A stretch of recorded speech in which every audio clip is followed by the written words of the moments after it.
We're back with another exciting edition of the Growth Podcast, our very last for the year 2022.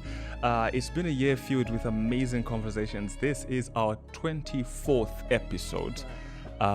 Yes, I'm trying to remember what 24 represents in the Bible because, like nothing. I know 7 means something, 10 means something. 24 means nothing really. You'll find it if you look for it. And obviously that is my guest introducing herself, Pastor Gladys Paswani, here to have a very insightful conversation with us on dating and marriage. And obviously, if you're here, you may have, come across this conversation because obviously you saw it from somewhere and then you've come here. But the one thing I want to emphasize from the get-go is that if you have a partner, that's a wife or a husband or someone that you're dating, I feel like you should tell them about the podcast, this particular one. I know you haven't watched it yet, but you understand why you should tell them about it, because it is going to be electrifying. And by that, I mean in terms of enlightenment and knowledge and stuff like that. Pastor Paswani doesn't need much introduction from most people. But for the sake of those that may want to know who she is, how would you introduce Pastor Gladys Paswani? Yeah. Okay. I introduce myself as a child of God, and I know it sounds very cliche, but for me, it's just about, it informs how I do everything that I do. So yes, I'm behind the pulpit on a Sunday, and whenever I am requested to be, ministering the word of God. And so I think about, what does it mean for me to do the work of God as a child of God? I'm just a child of God like anybody else, ministering the word of God. I'm in mentorship, run a Set Apart International, which is really the hub of mentorship, and really looking to restore the values of mentorship back into society. I am a consultant in behavioral change, and yes, that's... What pressure comes with being a pastor? I think that there is like a predefined model of what a pastor should be. And the tragedy about that, Swilanji, is that everybody has their own definition, and everybody wants you to fit their model. So yeah, it's there are high expectations, but I don't know, I just don't put any pressure on. I mean, I'm here to model Christ to the world. I'm the light of Christ to the world, and really just demonstrating God's love as I share my life and the love of God to anyone who's interested. And talking about sharing, our conversation today is on sharing around dating and marriage. And the foundation for this conversation, and why it's important to me and should matter to others as well, is because marriage is like the most important institution. Organizations fail because marriages fail. That's true. People fail to perform in the workplace because things are not okay at home. People fail exams and they fail in their education because of what's happening at home. People are shaped a certain way as they grow up because of how their parents treated each other. So all of that really, that's something, it's a foundation, because if a child is broken, then you're raising broken men, you're raising broken women. And then these broken women then go out and break other people in society because of their background. So all of that begins with marriage and how these things work. But before the marriage comes in, there's a relationship, when you are approaching, marriage, you find someone to date. What do you look for in a partner that tells you this person is the one, let me go with them? Actually, Sulanji, before the dating, there's the individual, right? Yes. So it's the individual who's going to meet up with another individual, and they choose to build a relationship together that hopefully has a destination towards marriage, because these days sometimes people just date for the fun of it, to pass time, to get over something. But if you're thinking about doing dating or courtship the right way, it really has to begin with you as an individual. Before you know who is the one, you need to know who you are, because you won't know what you need until you know who you are. So that's where it all begins. And then you start to identify your purpose mate, the person called to do life with you. I mean, there are many great people out there in the world. And sometimes we make the mistake of thinking just because you've met a really great person, a really great guy, man of integrity, loves the Lord, and whatever boxes have been set there, you've met a really good woman. You kind of feel like because this is a good person, the relationship should work. But that's not necessarily it. You have to find your person, the person who's aligning to your destiny, and you build from there.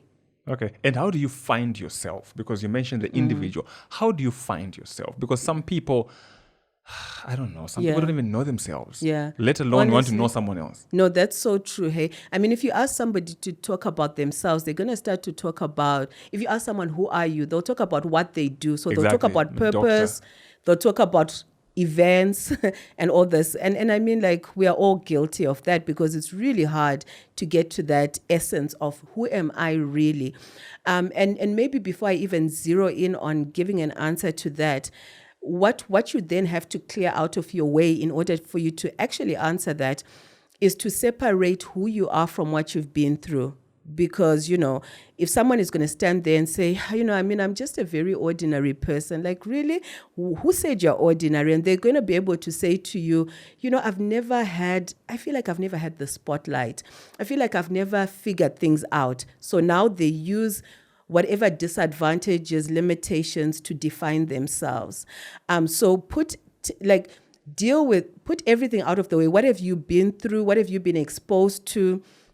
What are your injuries? What are your limitations? That stuff just happened to you. And now to fish out who you are, we can never define ourselves outside Christ. So it goes right back to Genesis chapter 1. Who are we really? We are created in the likeness and image of God. As individuals. So if I want to start to define myself, I define myself based on who God created me to be, right? In his likeness and image. Who is God? The Bible says, as Christ is, so are we on this earth. That should be 1 John. As Christ is, so are we on this earth. The Apostle Paul talks about how we behold ourselves, our images, as a mirror, and with unveiled faces. So we are unveiling everything, every image of ourselves. It says we are constantly being transformed into the image of Christ. So that's a restoration, because the mirrors we're using to define ourselves can be dirty mirrors, can be broken mirrors, because we've never actually seen our faces. And one thing you're never going to see is your own face. So we see ourselves through Christ. And so you've got to know who he is in order for you to know who you are. For me, and I know it seems very like spiritual, like it's up there, like how do I make it practical? So to make it practical, for me, whenever I'm out there in the world and I'm thinking about what I want to achieve, who I am and my abilities and everything that I'm able to do is all that God created me to do. So I'm made in his likeness and image. What is his moral personality? I'm thinking about the fruit of the Spirit, kindness, love, joy, peace. Do I exude that in how I live my life? If I don't, then I'm saying, what happened to my joy? What happened to pure love? And so I go about life fixing everything that went wrong. I carry the authority, God-given authority. So I go out in life saying, if I can't do something, I can learn because I'm authorized to make decisions. So it's who we are is an empowering journey, right? And I know I've spoken for a bit long, but when it comes to then how does who we are relate to finding the one, I have to be able to see myself past my injuries, past my limitations, to know that if I meet someone, I'm meeting this person who, like me, has experienced life, okay? So we are meeting each other at some part of our journey. Maybe I've progressed in terms of my healing in a particular area. This guy hasn't made the same milestones as me, but maybe he's made other progress. So the first thing I note is that we are two people who have met each other in some part of our journey. And as we do relationship, me discovering that this person is the one is number one. Am I drawn to that person? So I'm believing in my ability to have the ability to identify beyond the natural, I'm saying there's something about this person. And trust me, sometimes we think it's about looks. If we have time, I'll tell you about what I thought about looks and what I discovered. But sometimes we think it's about the physique, the six-pack, the dimples, and the structure. What did you discover? Okay, we can get right into it because, otherwise this is just a whole sermon from me. What I discovered was when I got married really young, but when my friends and I started to talk about and think about the kind of guys we'd like to get married to and stuff, for me, it was always this very tall man, muscular, like six-pack, everything, very tall. And I would know him by, like, if he hugged me, you wouldn't be able to see me. Like, so that's what I had in my head, right? But then the man I married, fell in love with, had a beautiful, beautiful relationship with, was not so tall. He was fit, but he wasn't like, that person in my head. Yeah. And all of that. And then, so as time progressed and I started to grow and started to understand things better, I started to learn that we see in the natural what we need in the spiritual. Because you see, the reason I was seeing this big physique, muscular and all of that is because there was a lot about my life purpose that I'm living out now that really needed to be with a man who would protect me. Safety for me has always been a non-negotiable, and I needed to be with somebody strong. And so the strength of my husband, actually my late husband, was this man who he guarded my territory so strong, and not even from a place of jealousy, but he pretty much said, listen, I'm going to create an environment for you to thrive. I'm going to do everything I need to do to make sure that you are safe. And he literally poured himself into allowing me to grow. And so isn't it amazing that sometimes I think, we see in part, and it's just like as you get closer to something and the picture gets clearer. I really just did want to say that I know that usually what we look for is we'll say, oh, you know what, I want someone who looks like A, B, C, D. And while I don't think that you should just be with someone that you're not even attracted to, I certainly think every person needs to get curious about the times that they are drawn to someone who they never really thought they would be drawn to. Do you know what I mean? Like, yeah. Like I thought you'd have been lighter, but like I really love you. Like I can't figure out what it is. I thought this person would have been a certain way, but they're so different to how I imagined, but yet there's still something in me drawing me to that person, So I think those are like very strong indicators. Once you have that trust in what you see, because like I said, we don't see in the physical, we see spiritually. So trust in what you see. Get curious if what you want looks different from what you thought, and begin to build. Relationships, Wilanje, are about building. It's not a match made on earth. In fact, if it's made in heaven, like start working your way towards that. The thing I keep thinking about that you mentioned is separate yourself from what you have been through. I'm trying to process that, but I'll get there. So in general, most people, and I'm sure you've heard this before, they prepare for the wedding. Yeah.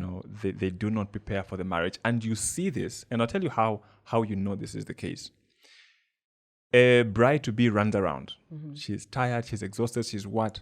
99% of the time. Everything she's running around will end when the wedding ends. Yeah. Okay? Marriage counseling is just that thing for create time. Get a point, eh? Like while you are deep into your preparations, your venue, your doco, your what, or someone, your fiancé calls you, no, we have a meeting with Pastor Gladys, Paswani for counseling. Yeah. Can we move it? And you get a point. It's something that they can move. Yeah. Or you're sitting in the session picturing, like, should I match this color with that color? Exactly. And that's marriage counseling. Yeah. And that is actually the marriage. And you don't even think, your mind is like, those colors. And you're sitting in this room and thinking, I like this blue. I should go with this blue, Yeah. You are overtaken by events, and that is more because people will judge the wedding. Yeah. There was food, there was what, there was, and so people want to impress. Yeah. How do you think we actually prepare for marriage? What is the right way to get ready for marriage? Yeah. So first, we need to be conscious of the world we live in today, because remember, any preparation is for an end goal. Because you can't tell me, the same way we prepared to go to work in 1998, for those who were born then, is the same way we prepare now. No, we don't.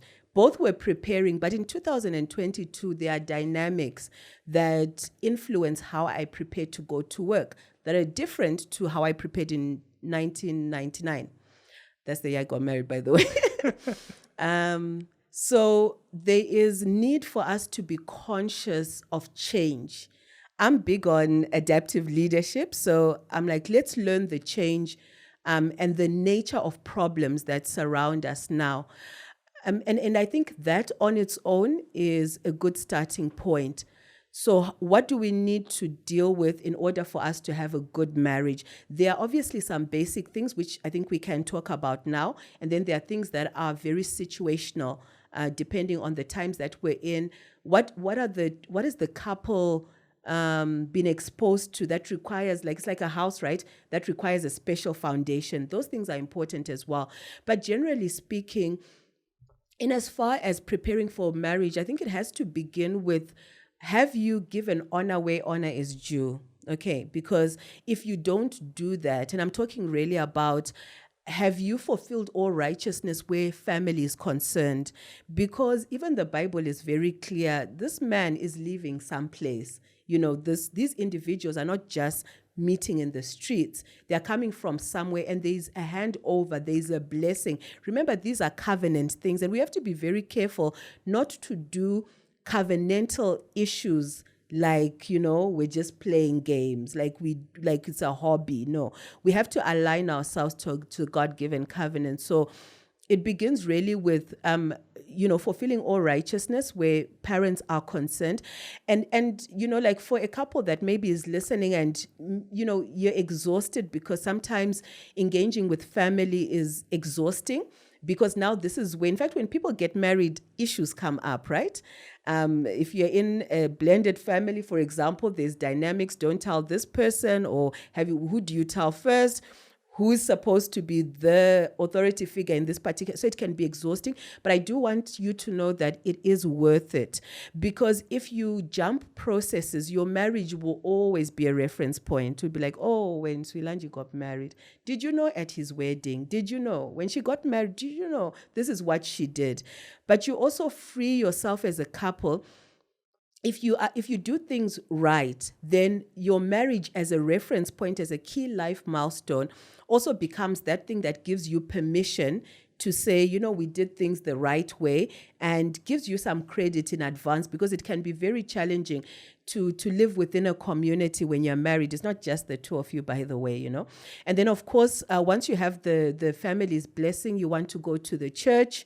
And of course, the church is always going to check, have you done what's required, excuse me, with your family.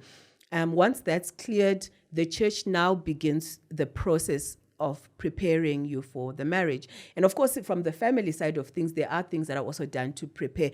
But I think now this is where our conversation on adaptation to change comes in, because churches now, and myself included as a church leader, have to think about what kind of preparation this couple needs. We now can't put a couple in a 3-month counseling session and say, off you go. I think that we have to start preparing actually from the youths on what does it mean to be in a relationship, what is courtship, but also as they prepare to solidify their relationship, begin to prepare them, and then after they get married, continue with post-marital counseling. We have to put weight on this thing, right? This is, you're in this forever, ideally, till death do you part.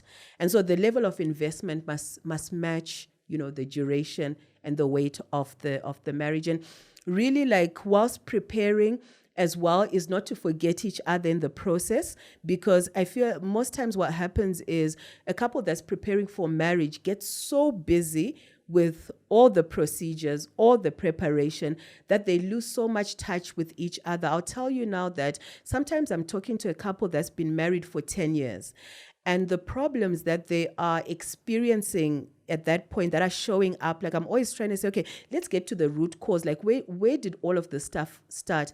I'm telling you, Suilanji, most of them will make reference to when we were preparing for our marriage. When we, in the first year of our, did you know your mother said this? Your people, they didn't regard me. This happened. I felt overlooked.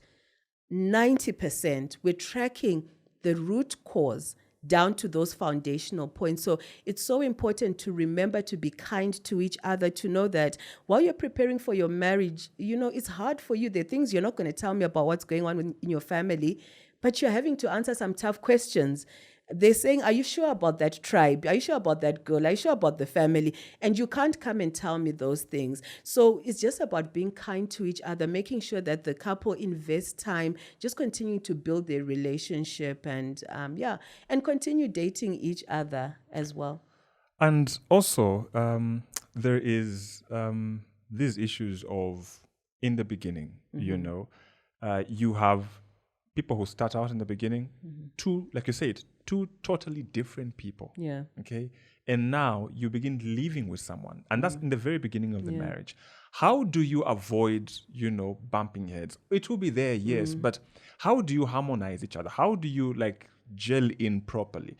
Because like you said, if the foundation is wrong, if in the beginning we just don't get it right, it will keep manifesting. It won't completely go away. Yeah. The effects of failing to do that will keep manifesting in the first year, in the second year, because in the beginning, we didn't properly get to gel as we move in together. When you move in together, how do you then build compatibility? You know what? First of all, as a society, let's stop putting pressure on newlyweds and telling them that, it's too early to be having problems. And the honeymoon phase doesn't mean that you're not bumping into each other, because it's like saying to somebody that, here's your new job, here's the contract, off you go. We're expecting high performance. No. Even with a job, you have a probation period. There's somebody who's going to walk you through certain things, and that probation period is to say there's going to be room for mistakes. So for me, I'm really encouraging new marriages to say, continue with your counseling process, because now you're doing the practical thing and you are figuring it out. The gelling happens over a period of time. As far as I'm concerned, I think honeymoon stage usually is from 5 years going up. That's where the honeymoon starts, because initially you are laying a foundation. And think about it, when you're building a house, the foundation doesn't make sense, right? Because you're investing so much money into something that no one is going to see, but it's what brings about the sustainability of that house and helps it to stand. So I would say invest enough time in building your foundation.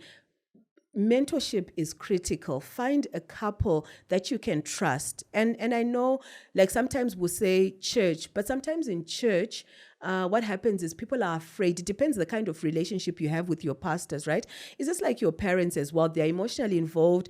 Your pastors have seen you growing, and you're really worried about, look, I came into this relationship addicted to porn, and now it's an issue, but do I tell that up to my pastor? Because he let me lead praise and worship. He let me be the head usher. And so sometimes that can be complicated, and this is where mentorship comes in. It can be a couple even within the church, but definitely God-fearing people that really allow you to be able to say, we're not doing okay, we're trying to figure this thing out, or how do we? Those are the early conversations in marriage. But what happens is young couple gets married, they disappear. After the marriage, they disappear. And, we all we talk about giving them their space and stuff like that. But I really want to see young couples sitting down for counsel a lot more, because there are things to figure out. You are going to bump heads. In fact, if you're not bumping heads, it means that you're not making progress. It means you've learned to walk on eggshells. And that's what makes marriage exhausting, So, yeah. I agree with you on they disappear, because even we disappeared. But the thing again is, the notion that's out there is when you get married, the counseling ends. Okay. Yeah. Do you have a couple? Maybe have you ever experienced a couple who, after they got married, they still come to you and you still meet with them and things like that? Look, it's been progressive, right? Because this is something I've taught for years, but sometimes people only get it when they get it. And sometimes it's one or two people getting it. But yes, absolutely I have. But then also, I think the thing for me in terms of church, but also in terms of mentorship, already the way that our counseling program is structured is that it's premarital and then postmarital. So you have not completed your marriage counseling after your wedding. You complete it 6 months after you've been married. You mentioned the fact about getting maybe a mature couple to mentor you. How do you identify the mature couple? Is it how many years they've been in marriage? Is it the husband is a deacon? Or who is a mature couple? You know what? I can't even answer that right now because it's gotten so complicated and messy out there.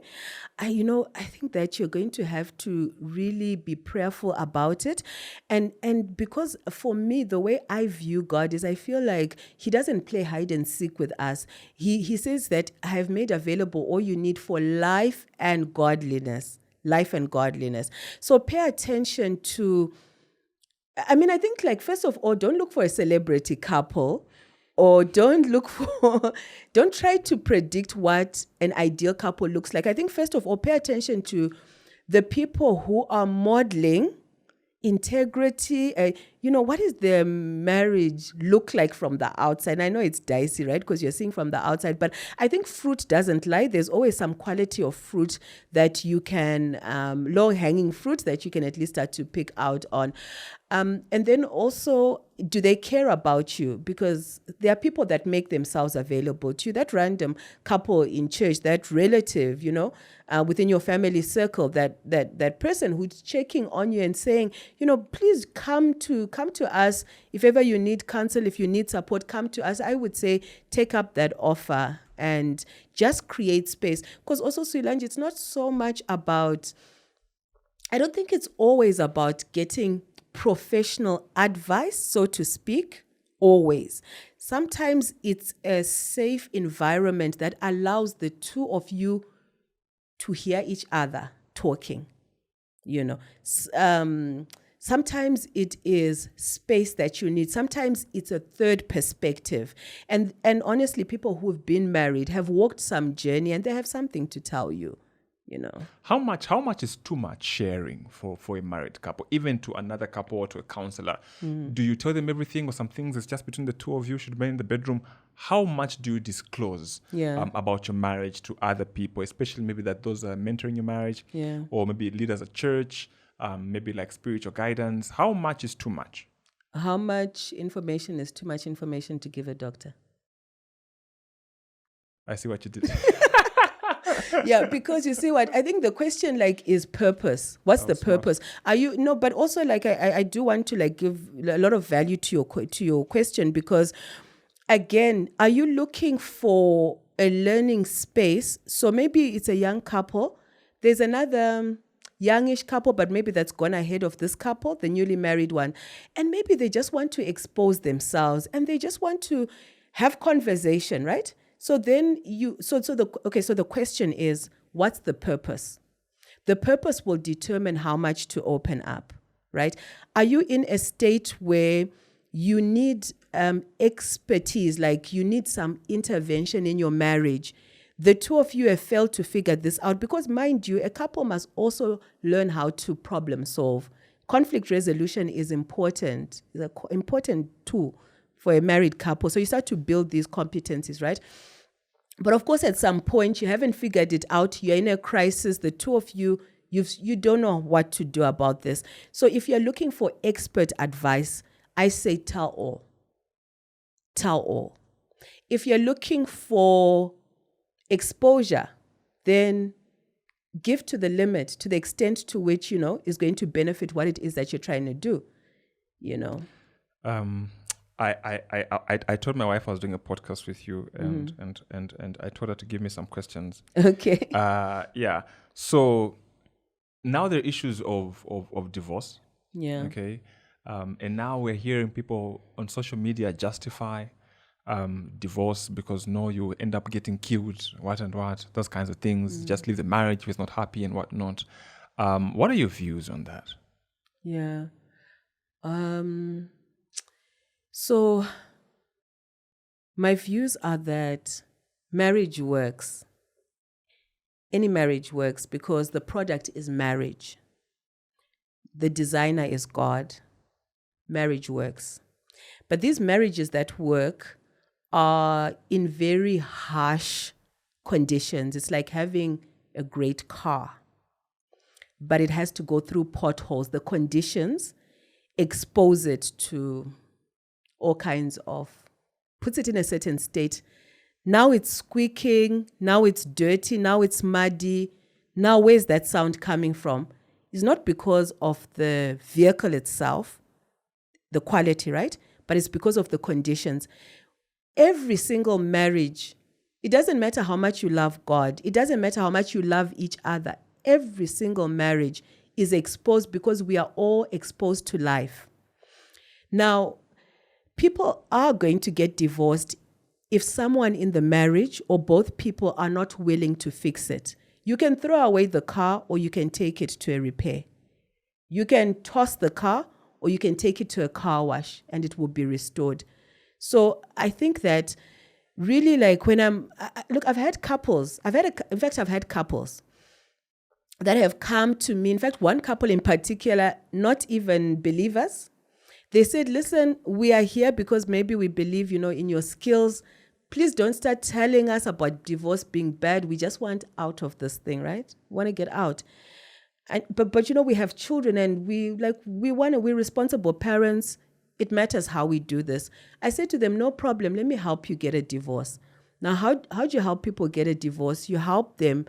You strengthen their partnership because it's more difficult to partner on issues while you're apart than it is when you're together.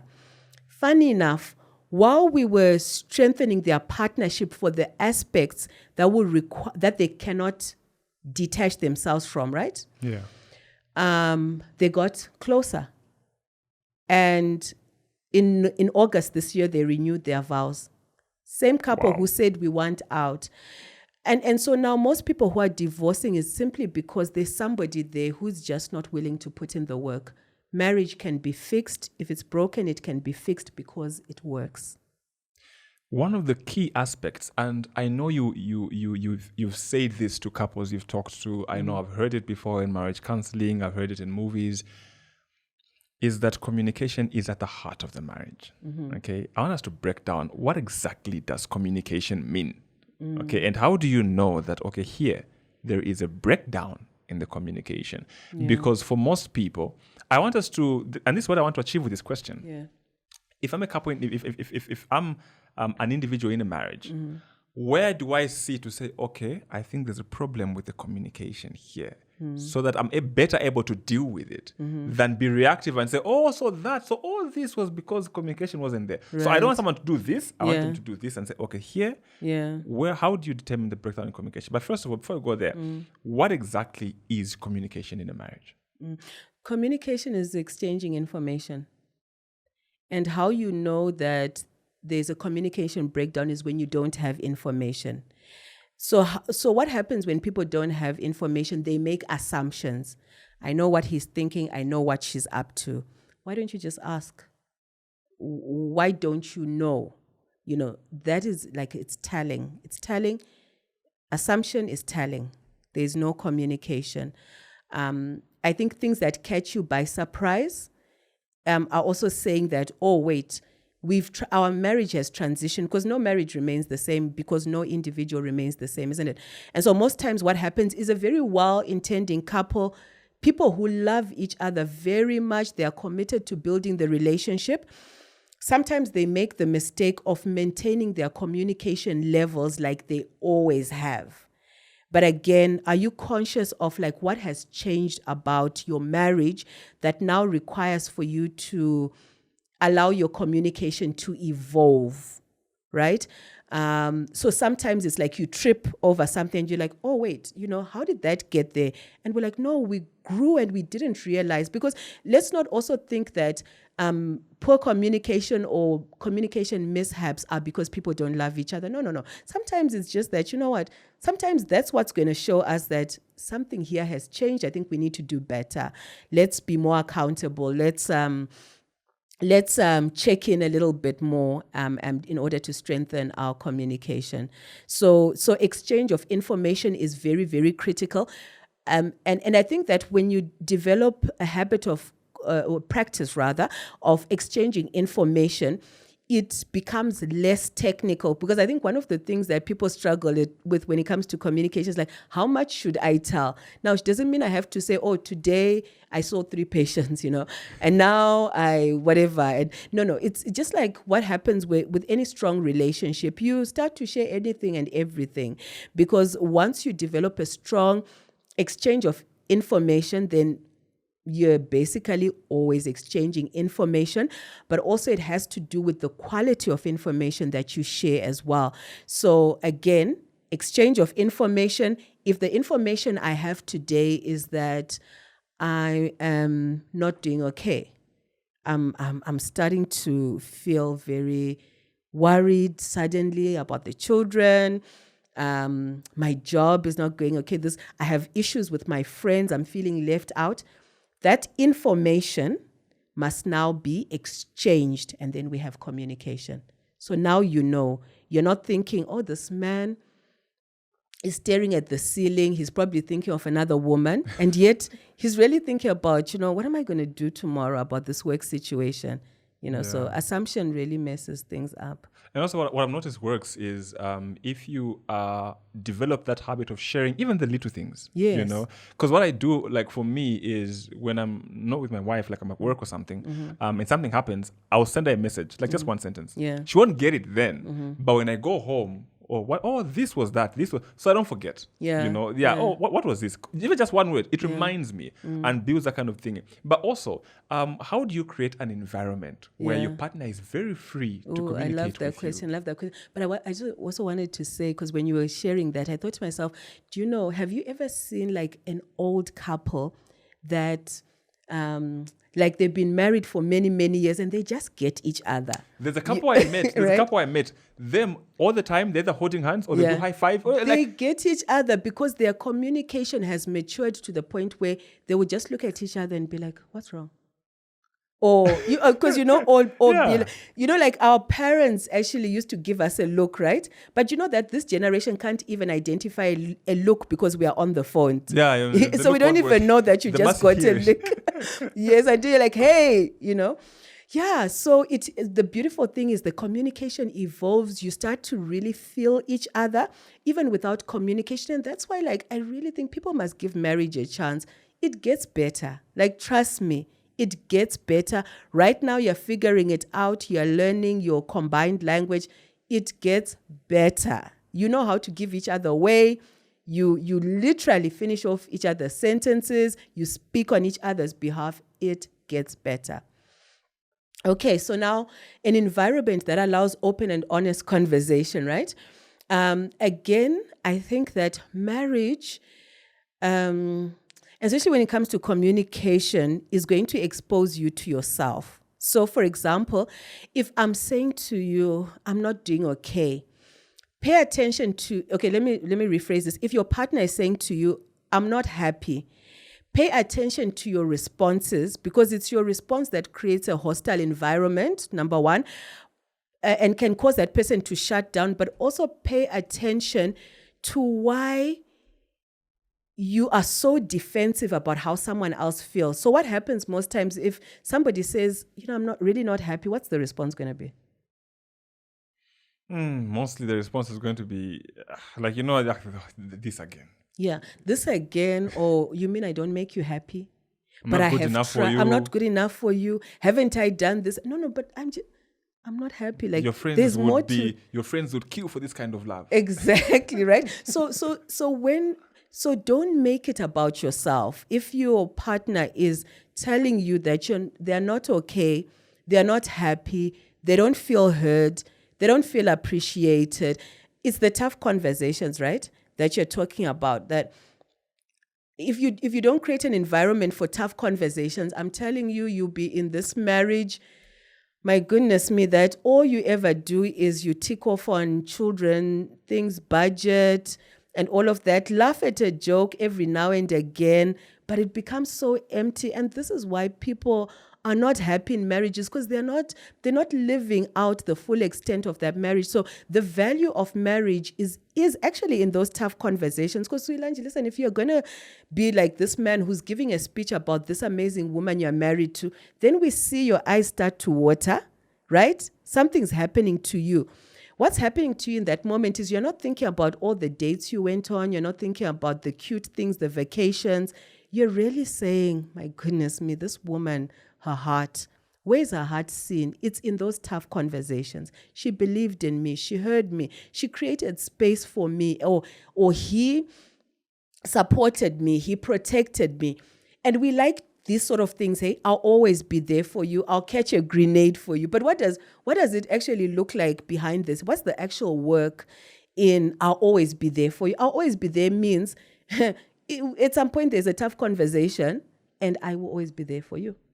I believe in you means there are areas where you're going to fail and struggle, but I'll always believe in you.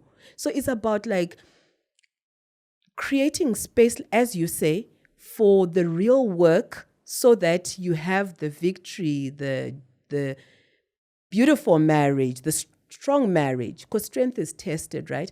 So number one, do not make it about yourself. In fact, there's an exercise I like to do with couples. I say to them, go on a date and you're going to ask one question and you're going to respond. You're going to give one response. One question I'm asking, how are you really doing? Then you answer me. I do not react to how you're doing. I'm not asking you to substantiate it. I'm not challenging you about how you should be doing, how I think, you're not grateful. One question, how are you really doing? The only other question I'm going to ask you is, how can I support you at this time? No response. We like fixing things that we're not supposed to fix or where we're not supposed to fix them, right? Like, just listen to me. And I think that if we practice things like couple check-ins, date nights, communication would be better, safety would be better. Like, not a date night where you're both on your phones, you've taken pictures of the food, then you've gone live for your friends, then, you're going to phone someone to tell them about the date that you never experienced. I think, like, there must be rules for the date night. Put the phone away. Okay, like, at least let us take pictures of the food, okay? Take pictures of the food. Ladies, I'm here for you. Let us take pictures of the food and then put the phone away and really talk. Don't go for a movie, but that's not date night. Like, the date night must be about really talking. Just pay attention. I mean, in my couples workshops, I even teach them how to, and it seems like really strange and everything, but I play some calming music for them because everybody is anxious, everybody is triggered, everyone wants to move to the next thing. So learn how to find that stillness, but even just helping them to, like, have you ever heard your spouse's heartbeat? Like, when was the last time you really heard their heartbeat? Like, just no passion, no activity, just their heartbeat, like normal heart rate. Do you know their normal heart rate? So listen to their heartbeat. And couples always break down at that point, because I think there's like a level of consciousness of, you've been here all along, but you know what? I never really looked into your eyes. I actually haven't seen you for a long time. And this is the world we live in. There's so much busyness, and that busyness really creates so much hostility. So, yeah, get off social media. If you need to, do what you need to, like, reconnect.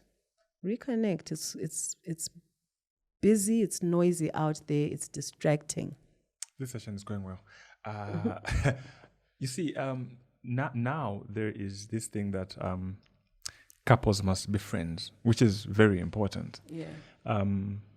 But then with that also comes the issue of how can we still be friends, but the wife still respects the husband, you still submit to the husband. How do you where do you draw the line, you know? Because again, friendship again becomes, you throw out the respect out the window because I'm a friend and whatnot.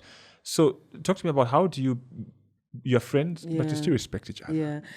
Do you know, this is why I keep wanting to redefine everything, because I just think sometimes we have the definitions wrong, because we feel like friendship means let's not hold each other accountable. Friendship means let's not respect each other.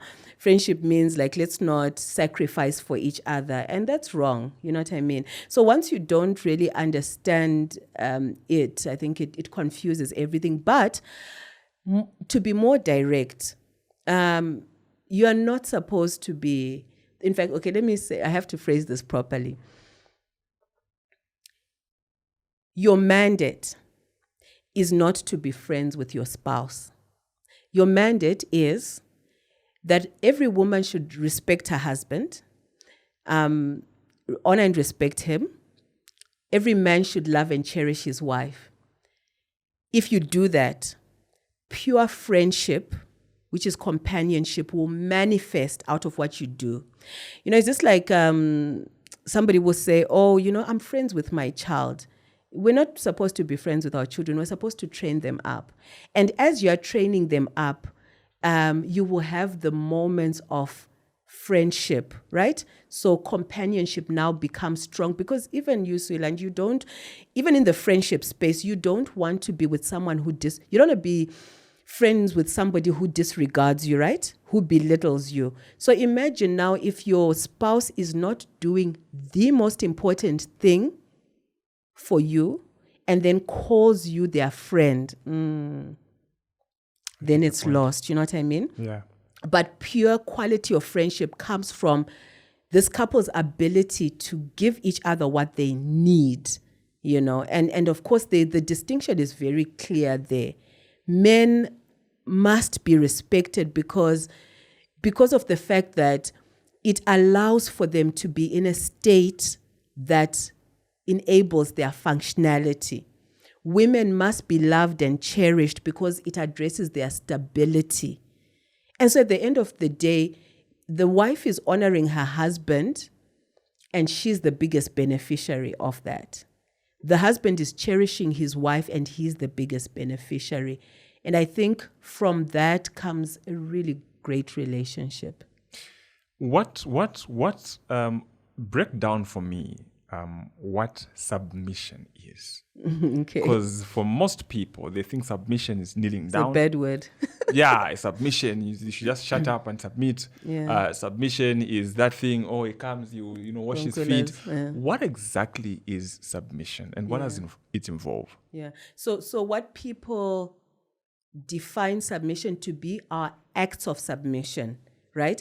But when I say acts, I'm talking about them being manifestations. Okay, so like, I just want to esteem you today, so I'm going to kneel. Like, we're a modern couple and everything, but my gosh, like you... My king. Huh? My king. Yeah, but you know what? It's like, we shouldn't even laugh at this, because it's your ability to actually see that man as a king. And I know somebody listening right now is saying, mine doesn't look like a king. But let me challenge you and say that, is there a king who has ever fallen? Yes. Yeah? Is there a king who's ever made a mistake? A lot of them. And he's not a king anymore? Well, there's still kings. He's still a king. So he's a king that is going through a hard time, but still a king. So so when it comes to submission, we have to understand that, okay, submission is about getting under the mission. That's why, see, any man who's out there saying, I want a submitted wife, right? They have to understand that the moment you have a submitted wife, it's placing a demand on your leadership. Because, even when we look at that posture of submission, right, as kneeling and waiting on you, if I come and I stand by you here and say nothing, you're going to feel some pressure because you're like, what do you need? Do you get it? Yeah. So the demand on delivery is placed on a man who has a submitted wife.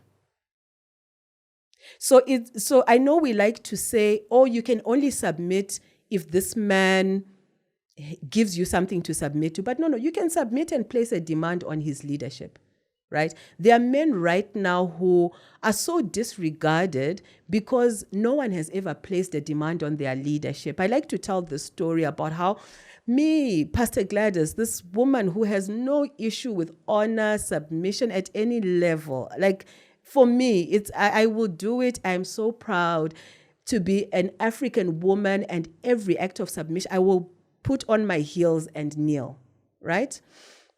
So I wear heels, but I keep my feet on the ground, so to speak. So I remember being at this point where as I was running the mentorship program, Set Apart was growing quite a lot. And at that point, I started to become so conscious of my abilities. And I thought, you know what, I'm really good at this, right? And I guess at some point, without even consciously thinking about it, I kind of figured, like, you know what, I've got this, and I'm going to just do the bare minimum in terms of letting my husband know that, oh, this is what we're going to do. Because, and then the reason I want to share the story is because I also want you to know, and maybe for somebody who says, I'm not rude to my husband, you know, I respect him, because that's the question, right? Yeah. Respect and submission. And the call to honor simply means do not regard lightly. Honor means regard something in its highest value. So you can have an expensive phone, and then if you treat it like outside its value, it's going to be destroyed, isn't it? Yeah. So you're regarding that thing according to its value. So honor means to regard something, to highly esteem it according to its true value. So here I was, let me just say I was regarding my husband lightly.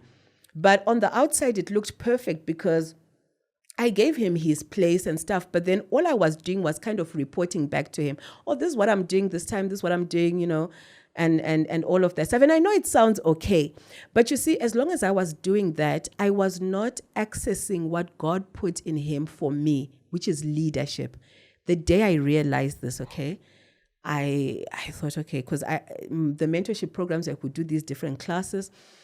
And I said, you know, I want to teach these girls like discipline. I want to, like, in terms of, like, I want order. I'm big on order and structure. Like, I like things to be done as they should be done. And I guess I was trying to make sure that the girls don't become irresponsible. So I thought to myself, who better to train these girls than to get somebody like an army person, you know, and kind of like instill, like teach them what they learn at that level. And then my very imaginative mind was thinking, you know, I'll even get them to wear these things and, you know, and then maybe, and my husband said, and then I was just doing like what I always do, like, oh, this week, this is what I'm doing. And I'll tick off a box. At least didn't I tell you this is what we're doing and stuff. But that day, because he reacted and he said, don't do that. You're a foreigner, number one, running a mentorship program that is growing in its thousands. What do you think that will look like? You're doing military. It will look like you're doing military training. He says, do not do that. And, you know, I literally later on got to see what that would have looked. By the time I'm explaining, I've spent a few nights behind bars. You know what I mean? And I said, my gosh, God really knows what he's doing. He puts so much value in our spouses for each other. I might be the laptop, but maybe he's the power bank. He's the battery that keeps it going. Do you know what I mean? Yeah. And you may look at it like, battery, but you know, I'm this time. You talk about all the aesthetics of this laptop and what it can do and, you know, all these different features, but it will never function without a critical component to it. So submission is just about, you know, don't regard lightly. God put our husbands on this earth with a mandate to lead, to guide, to offer protection, provision, and all of that. And submission is about saying, I'm going to get under that mission. So this is what this man is called to do. How do I get under that mission? and support this man. The opposite of it is being in conflict, sabotaging him, because married couples these days are talking about, I will fix him. What are you fixing? You're fixing yourself as well. You know what I'm saying? Yeah. So I don't know does that answer it? It does answer it. And actually also leads me to the other thing. I read somewhere on social media where they were saying headship works well when you have money. Headship is hard if you don't have money. Yeah. And we see this. Mostly you find you have a man that was able to provide. Circumstances change, he loses his employment or loses his business or generally his source of income. And now the wife takes up the mantle of providing for the household. Some women are mature and they have wisdom and you will never tell she's the one providing. Yeah. Others on social media, it's all over. How do, first of all, women carry themselves when they are dealing with a husband who has lost his ability to provide? How do I still find my way to submit, to respect him? How do I still hold the marriage and still behave as though my husband is providing, even though he's not? He's not, yeah. So I think that's where the whole challenge is, right? When we start to separate our contribution. So yes, of course, it's a team. But it's like having a team with two players who are at different strengths at different times, or who have different opportunities at different times. Trust me, this man at one point was making more money, and now the tables have turned. Again, the tables could turn. Anything can happen. So I think, first of all, couples need to learn how to be more synergized in terms of how they do things, and let it be their money, their opportunity. It's just about which team player got the ball and, and scored. Which one of us two? And I think once we stop looking at separating this sort of thing, it makes it better. Yeah, it doesn't matter. Even if it's like my village banking and I'm the one in there and I put in the money, it's going to benefit the family and it's going to benefit the couple, So I think that mindset is, even for those who, like you're saying, you can't even tell who brought in the money. I think that's what's working for them. They work as a team. They believe everything they have belongs to both of them. Now, when it comes to this man who now cannot provide, now more than ever, and I know before we went on, I was talking to you about how, I had been thinking about the pressure on men right now, being that a lot of women, because the opportunities are open for women. In fact, they've been open for a long time, but now we are seeing women getting more and more empowered. It could be from a professional point of view, there's more space that's been opened up for, for women in the professional field, business opportunities. There's low interest rate for women. There's village banking, and most of the village bankings that are working are for women. So let's agree that women are very much economically empowered at the moment. So the crisis for a lot of men, even those who are dating at the moment, is like, what do I do for this girl who's got everything, She's got her own car, her own this, she can do her own hair and all of that. And I think it's like it's a time for us to awaken to the fact that the responsibilities that a man has are not only financial. And I think we've put so much focus on providing financially, but what about providing all the other things that require provision? Have you provided safety for her? Or is she every day not sure where you were, who you're with? Because that safety on its own is something a woman, no matter how much money she has, she can't buy it. She can't buy it, right? Are you giving leadership? Are you allowing yourself to do the thing that you are called to do minus the money? And then speaking to the women, otherwise this could be a very long, response. But speaking to the women, I say, the stronger you are, the more submitted you should be. Because you see, you're never going to find naked Zesco wires. In fact, the more current, they carry, the more insulated they should be. So they are deeply insulated and clearly directed. So if you're carrying power and you're not submitted, what happens to power that's not regulated? It burns and blows everything. I'm sure every family has that one aunt who has so much power and she's out of control, and they know like when she shows up, she's going to cause some kind of chaos, And if you can relate to that, that's what it looks like when a woman is out of control, So the control is not because we are weak. So women don't submit because they are weak. We submit because we are strong. Our strength, like Zesco wires, requires us to be submitted, to be orderly, and to be directed. It's a power thing. I've never thought about it from that power issue, but it's a very good analogy. I like that. Yeah. And in the context of the question I asked, that basically means now that the woman has more responsibility, carries more power now. Yeah. Needs more insulation. Yes, more insulation, like get covered more. Yeah. Like up your level of accountability to this man. And I know, because like, let's also give some credit here, because I know that there are some women who are like, look, you know what, if everything I give to my husband is going to blow, he's going to waste it away. And there are situations like that, right? Yeah. Which are very complex. And when you're faced with a complex issue, and I think that's where like now you need like specified intervention. These are the sort of things that now as a counselor, I have to say, like, let's get some context, let's get some background, let's get some authorization. Who can talk to this man? What kind of intervention can we come up with?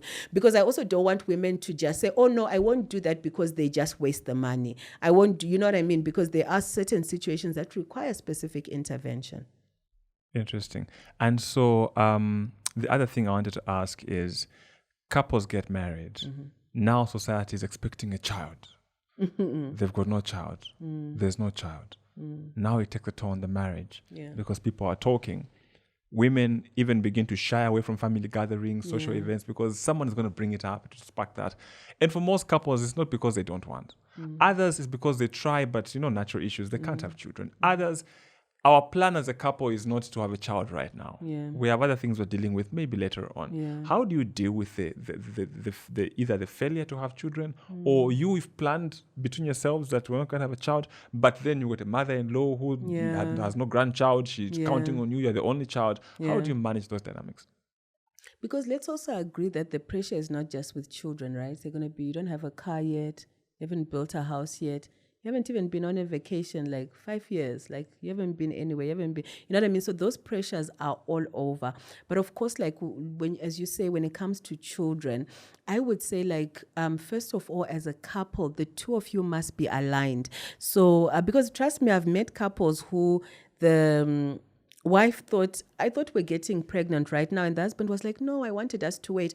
And I actually asked them to say, did you have the conversation? And they didn't. So like, let's not take for granted that people are talking about these things. I think it's important to have the conversation about children early, and agree, or at least find some kind of alignment as a couple.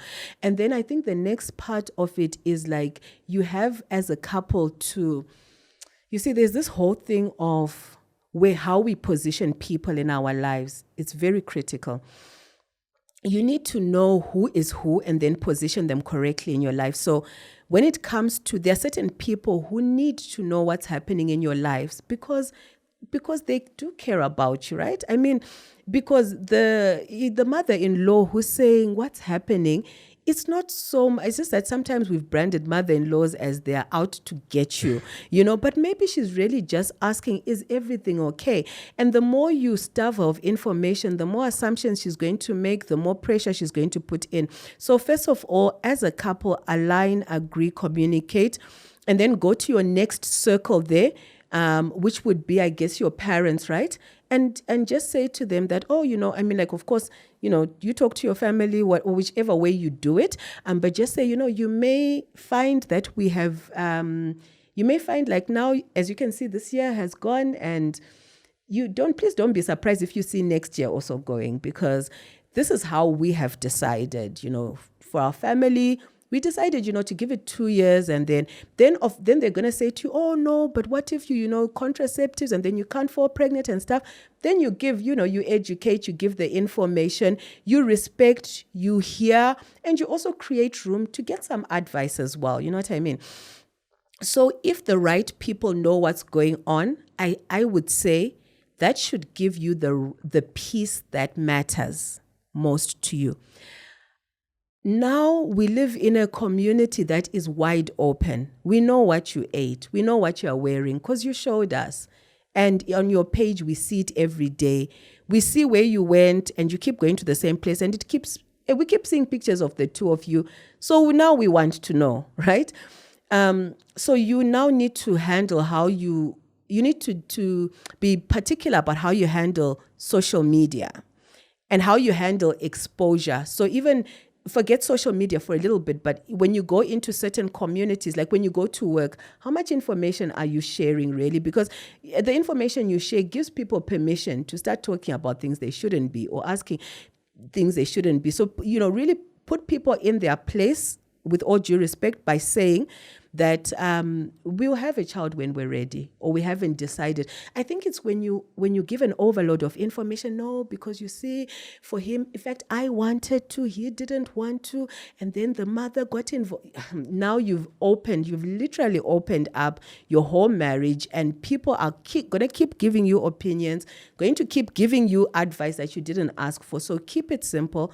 We'll have a child when we're just not ready yet. When we're ready, we will have one.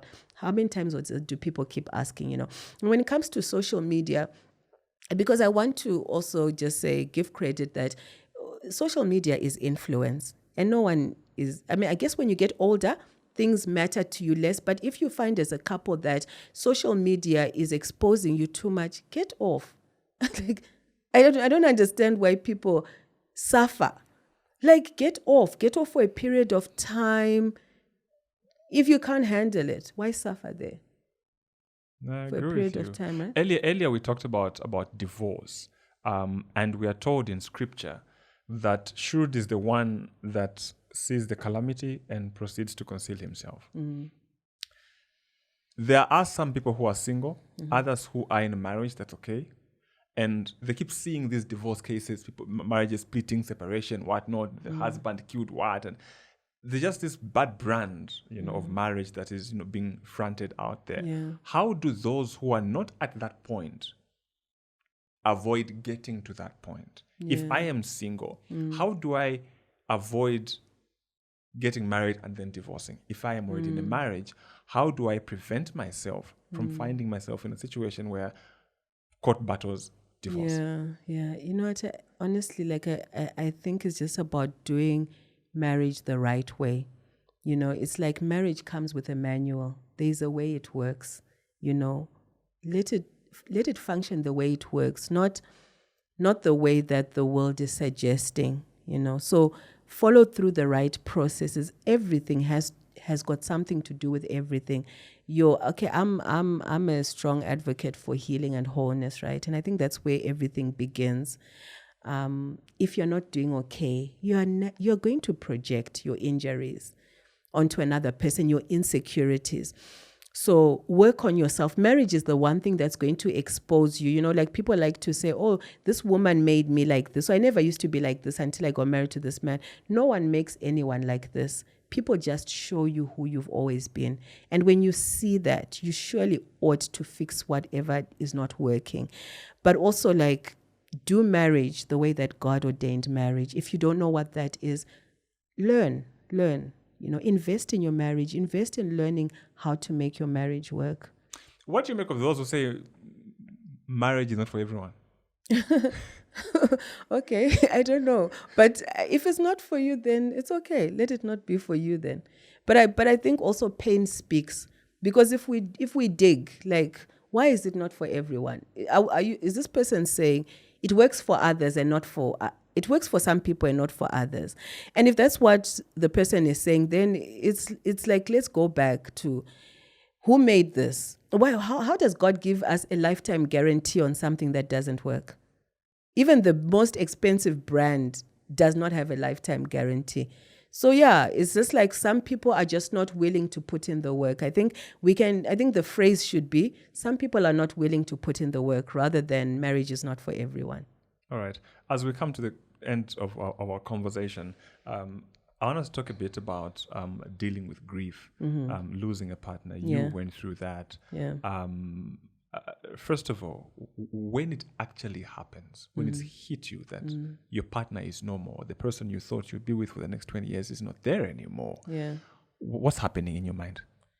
Oh, because it hits you forever. You see, because what happens is you keep experiencing the consequences of this person not being there. Of course, the initial stages of grief are intense.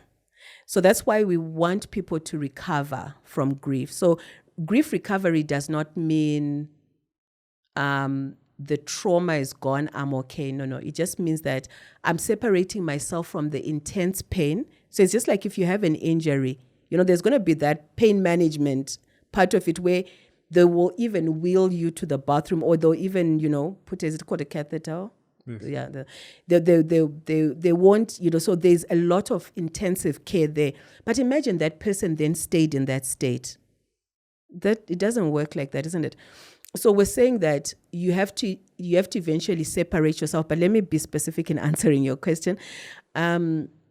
So yeah, it hits you, and that's why, you have to, there's a lot that goes into play. You need to, and I love our African society because it creates an environment that supports, people through that loss. So in a typical African family, you're going to be surrounded by loved ones in that initial stage, because Elizabeth Ross, who's a psychologist, speaks about 5 stages of grief. I believe there are a lot more other stages of grief.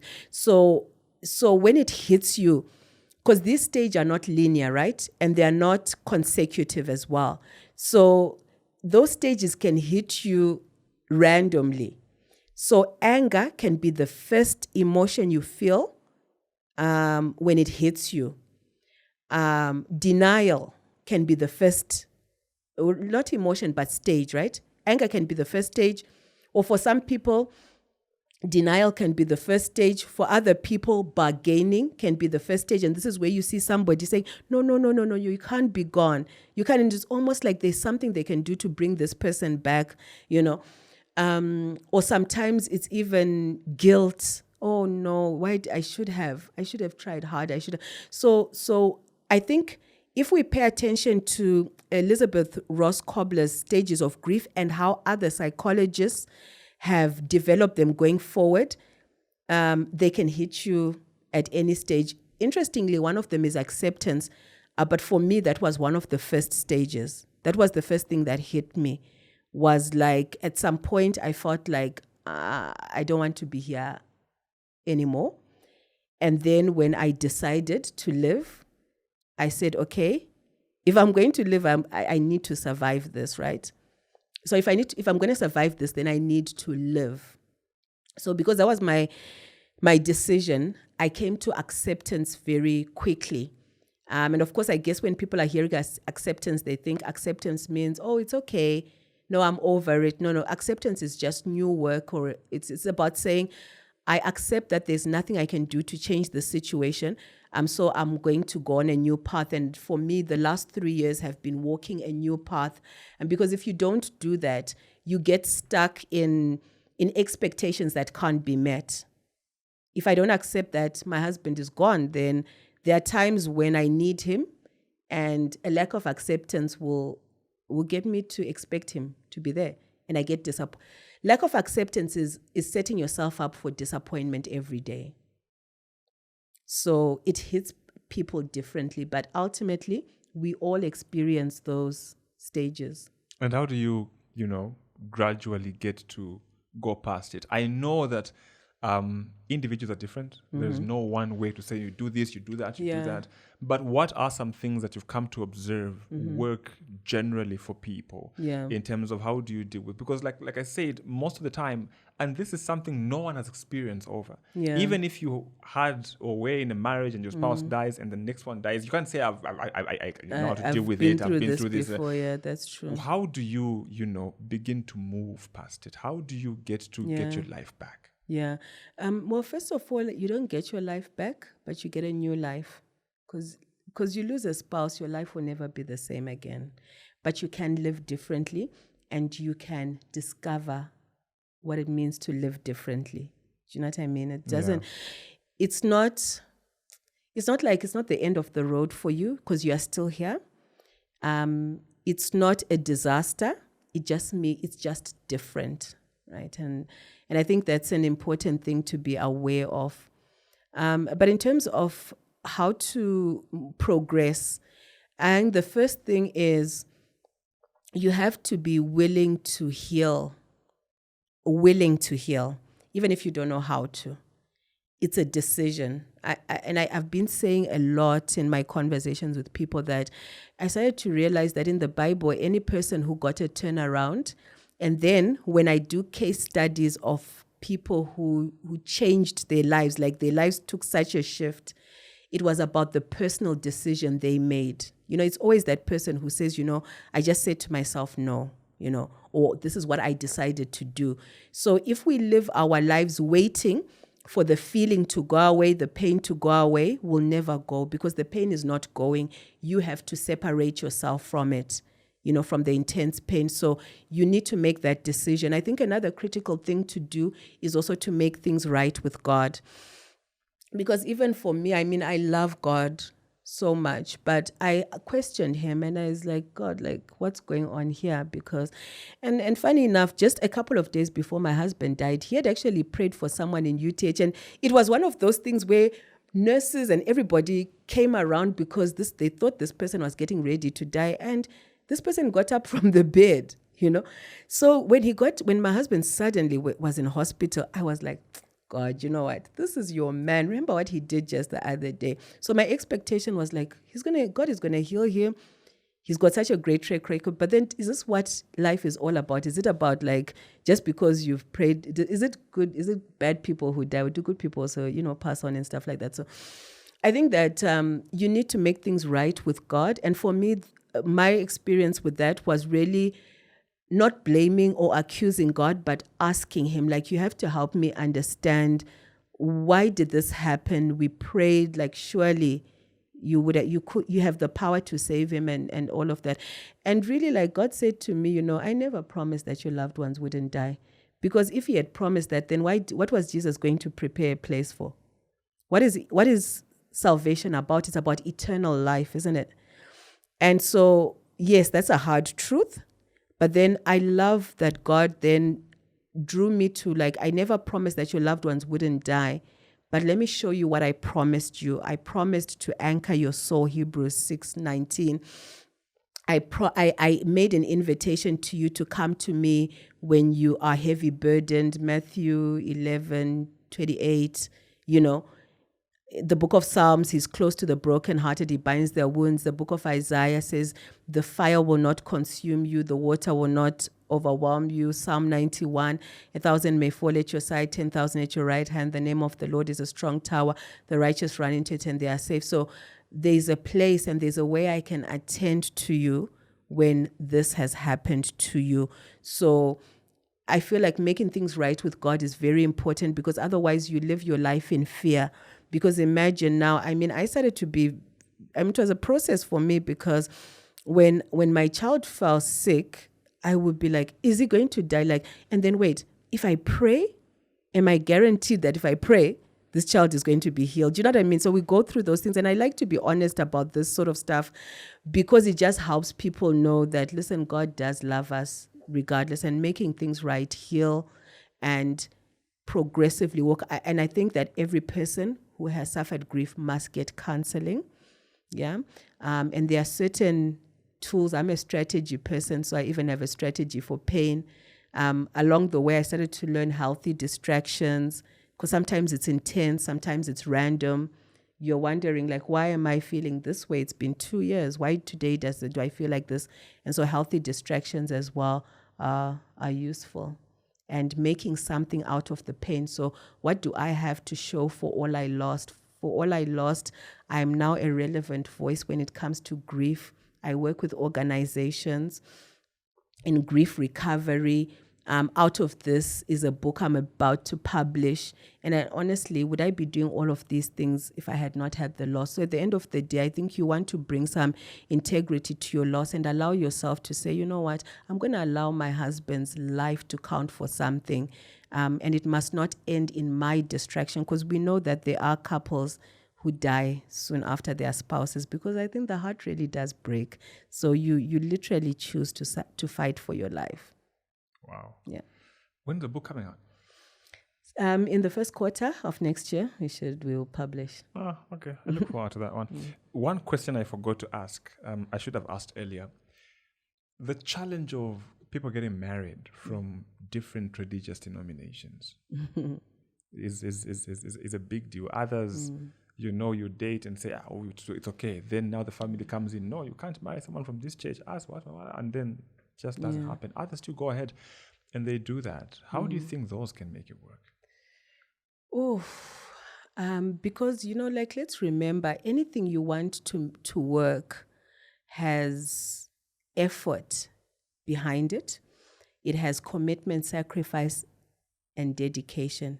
So nothing difficult is going to work unless you put in the elements that allow it to work. So it's going to go down to the couple to say, what are you going to do to make sure that your spiritual growth and stability is not compromised?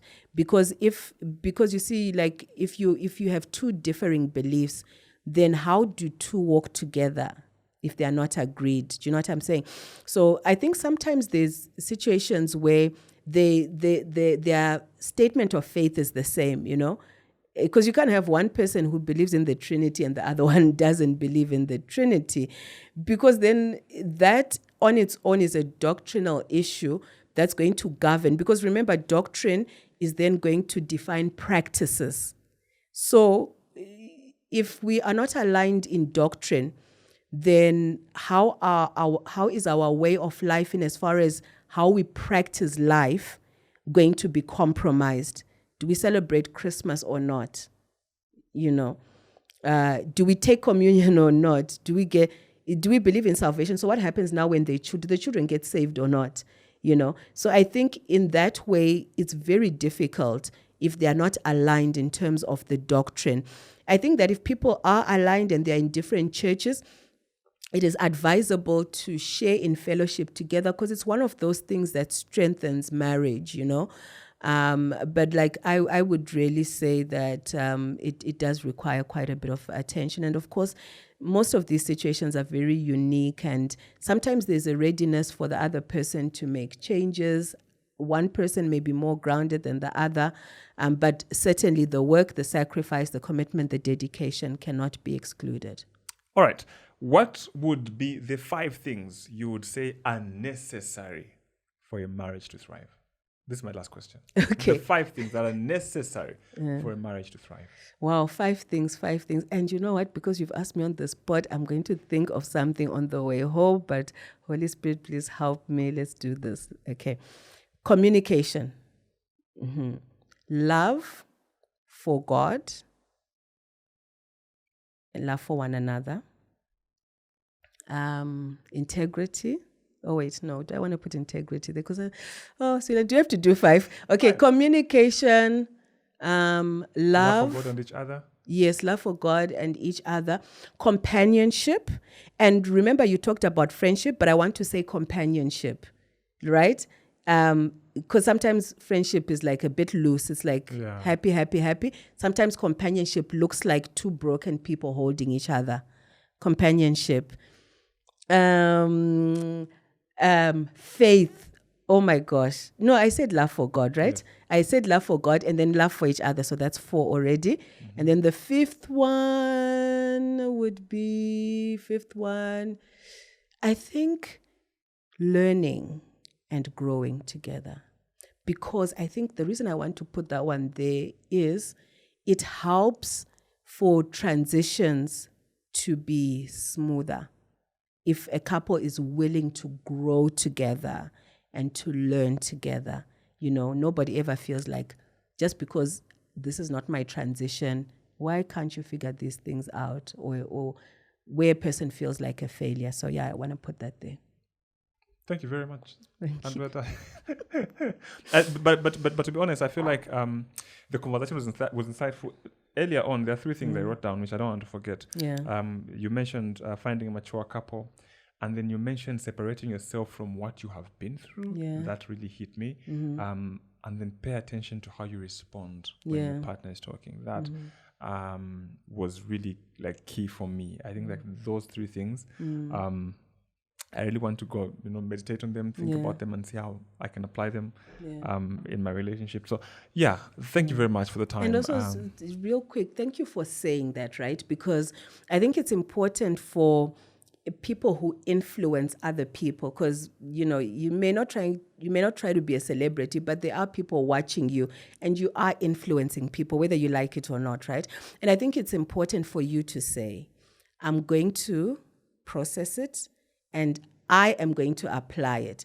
Because if you are influencing people, you must also influence them with the efforts you are making. And really, just to say that, particularly to any influencer, any person who has allowed themselves to be visible, to say, like, let's demonstrate how people should be living. Let's put in the work. Let's show what truly matters. And I think that, as we influence people, they'll be okay.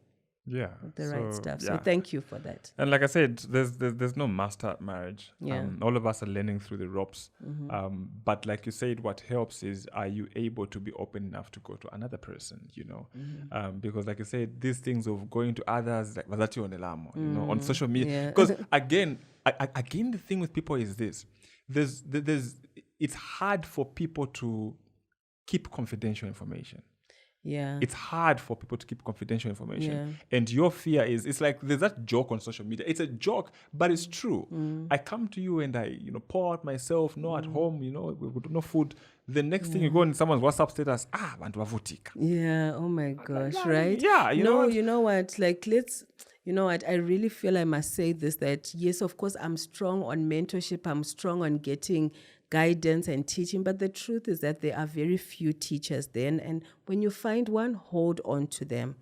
When you find someone authentic, someone really willing to build you up, hold on to them. But also, like, just some comfort to maybe that couple who may be saying, Ish, you know what, we've been disappointed so many times, and no, we're really questioning, we don't trust anyone.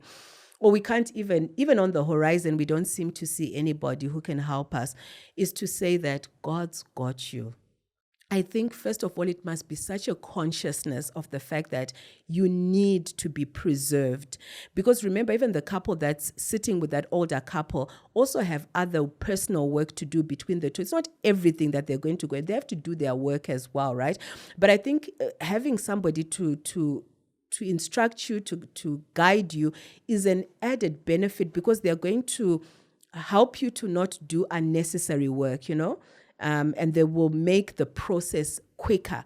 So if you don't have anyone, you know what, I'm sorry, but it's okay. It just means your process will be longer. But if you stick to it, you will be okay. Your process will be a little bit longer. And sometimes it's going to be learning from a distance. Sometimes it's also what you see. Don't be too quick to condemn, but just say, what do we need to do to make sure we don't become like that couple? Do you know what I mean? So you put in the work. And because I don't want people to feel like if we don't have a mentor or whatever, then it's over for us. But if you are conscious, I think you will start to recognize the systems of preservation that God has put for you. Yeah, and then also there's I know you didn't talk about it, but there's the issue of friendships. How do you protect your marriage from your friends? Yeah. Yeah, that also, like for others, it's that thing. That's why others feel like, no, when you get married, you leave your single friends. Yeah. And they say, and they go to kitchen parties and weddings to say goodbye to your friends, single friends. And you think, I don't want to say goodbye to them. So it's not about saying goodbye to them. It's just repositioning. I wish we had a diagram, but anyway, that's the only way I get back on the show, right? If we leave some things undone. Because I'm thinking we need to do like a Facebook Live, around this. Like we need to do a Facebook Live. around this? Because it's okay. So there's like a tool, right? So imagine like the inner circle there has God, and then it's got about, say, 7 rings. So it helps you now with positioning people. So who would you now put after God? So if you've got your spouse, your children, your parents in the faith or your spiritual covering, your friends, your community being your church and work and all, do you know how many people get that thing wrong? So everybody gets God at the center, right? Why? Because, we kind of know what's right, even if that's not the case.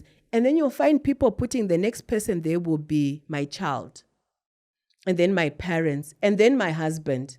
And you're like, wait, this is wrong. They're like, no, but my child depends on me. My parents have always been there for me. This man can leave me. Do you know what I mean? So once you get and then some people even put friends. Like because my friends are the ones who support me in terms of my marriage. They're the ones who tell me what to do. So married friends before. And people really have the positioning wrong. But if you get the positioning correctly, it allows you to relate with people from where they should be. Do you know that a lot of relationships suffer or are broken down because you've put people in the wrong place? Just put people where they should be, and those relationships will thrive. Thank you, Pastor Gladys Paswani. The conversation won't end, yes. But it's a good one. And I feel like it's a good way to end the year. And I feel like, the new year comes with this whole newness, even for a marriage. I feel like it's a time to now, introspect. And I always tell people, like, marriage is also like a business. Do stock taking. Yes. Where are we? Yeah. At the beginning of the year, where do we see ourselves? How have we done this year? What would you like me to work on this year? Most couples avoid those kinds of conversations because now it becomes a Pandora's box. Yeah. And for others, it's that thing where the challenge they have is that they like to bottle stuff up. Yeah. This happens. Oh, last time, and all that now just brings out this frustration. But it's good for us to have conversations like this. Definitely. And I know that this will not be our last one. Yeah, thank you so much. And thank you so much for the time. Thank you. Thank you for the patience, and thank you for just coming in. Thank you to Ndashe as well for making this happen. Otherwise, I wish you all the best. Thank you. And I hope that you have a productive 2023. But then also, I know that there's some people you mentioned that. So do you only do this counseling for members of your church? No. So anyone can just approach you and, depending on availability, or you have some arrangement. Yeah, so and now where do they find you? Yeah, so now I encourage people because of the numbers of people, now I run certain programs, retreats, jump on those things. It's the There's one that master I saw you classes. were doing. Was it Wisdom for Young Wives? Must be. There was one where you can come and go, or you can spend like a weekend or something. Yes. So every year we have this retreat. It's called Wisdom for Young Wives, but next year it's actually going to include the husbands as well. It's actually a set-apart program and facilitated by myself, of course, and it is like the realest marriage experience that people have. It's been fantastic. So look out for those sort of things. I also do master classes on relationships as well. We had one this year, which was fantastic. So look out for all those things. And one of the things I also do is, like, if you reach out, I mean, there is a tool there on the page, right, Ndashi, that allows for people to book sessions. Okay. Yeah, and right now I must say I am on break. So you're not going to find me for the next 2 or so weeks, but it just helps me come back better and stuff like that. So and the reason I was asking about that is because one of the things I like to do are very brief, what I call discovery sessions. This is just like a 30-minute session to say what's the problem and this is what I think you should do. So sometimes, like, you look up to someone, that person doesn't necessarily have to walk you through the process. Some people just don't know what they should do. And I've been able with certain people to say, look, you have these support structures. Go talk to your pastor about this, or you have this. Why don't you do this? Why don't you? And some people, it's just that one instruction that brings so much stability to them. And they come back and say, wow, you know what? This is working. All right.